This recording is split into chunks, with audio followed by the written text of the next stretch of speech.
আমরা অনেকেই ভাবি জীবনে এত খাটাখাটনি করছি তাও কেন বরকত পাচ্ছি না, কেন দিন শেষে পকেট খালি মন অশান্ত। উত্তরটা লুকিয়ে আছে আপনার সকালের অভ্যাসে। আমাদের প্রিয় নবী হজরত মুহাম্মদ সাল্লাল্লাহু আলাইহি ওয়াসাল্লাম আল্লাহর কাছে একটা বিশেষ দোয়া করেছিলেন, হে আল্লাহ, আমার উম্মতের জন্য সকালের সময়ের বরকত দিন। তার মানে দিনের সব বরকত, রিজিক আর সফলতার মহান আল্লাহর সকালের বাতাসে ছড়িয়ে রেখেছেন। আর আমরা কি করছি? সেই মূল্যবান সময়ে নাক ডেকে ঘুমাচ্ছি। ভোরে ওঠার তিনটি অলৌকিক পরিবর্তন জানাচ্ছি। রিজিকের দরজা খুলে যায়, মানসিক প্রশান্তি পাওয়া যায়, কাজের সফলতা পাওয়া যায়। আচ্ছা, রিজিকের দরজাটা কিভাবে খুলে? ফজরের সালাতের পর ঘুমানো রিজিক কমে যাওয়ার অন্যতম কারণ। সকালে যে অলসতা ত্যাগ করে তার রিজিক আল্লাহর বরকত দেন বহু গুণে। আল্লাহর নামে দিন শুরু করা এর ফজিলত বহু গুণে বেড়ে যায় এবং রিজিক, বরকত সব পরিপূর্ণতা পায়। আচ্ছা, মানসিক প্রশান্তিটা কি? মানসিক প্রশান্তিটা পাওয়ার একমাত্র কারণই হচ্ছে ভোরে ওঠা।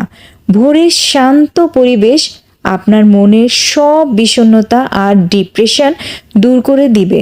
আপনি মনের প্রশান্তি পাবেন খুব সহজেই। সুন্দর সকাল উপভোগ করার প্রাণবন্ত হয়ে উঠবে আপনার সারাদিনের কাজের কর্মের দক্ষতায়। কাজে সফলতা পাওয়ার মূল মন্ত্রটাই হচ্ছে, আমরা হয়তো জানি না, সফল আর ধনী মানুষদের জীবনের সবচেয়ে বড় একটা সিক্রেট হলো কি, তারা সূর্য ওঠার আগেই দিনটা শুরু করে ফেলেন। আর দিনটা শুরু করাতে দিনের পরিধিটা অনেক বহুগুণ বেড়ে যায়। দিনটাকে ছোট মনে হয় না। এতে করে দিনটাকে নিজের মতো করে উপভোগ করা যায় এবং জীবনকে সময় দেওয়া যায়, পরিবারকে সময় দেওয়া যায়, কাজের কর্মদক্ষতা অনেক বেশি বেড়ে যায় এবং সফলতা তার পিছু পিছু ছুটে।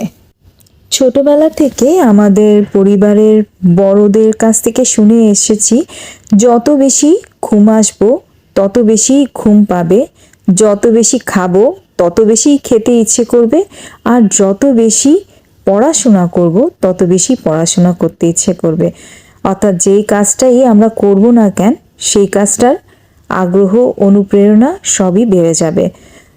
সো আমাদের সকালবেলা উঠে দিনের পরিধিটাকে উপভোগ করা উচিত।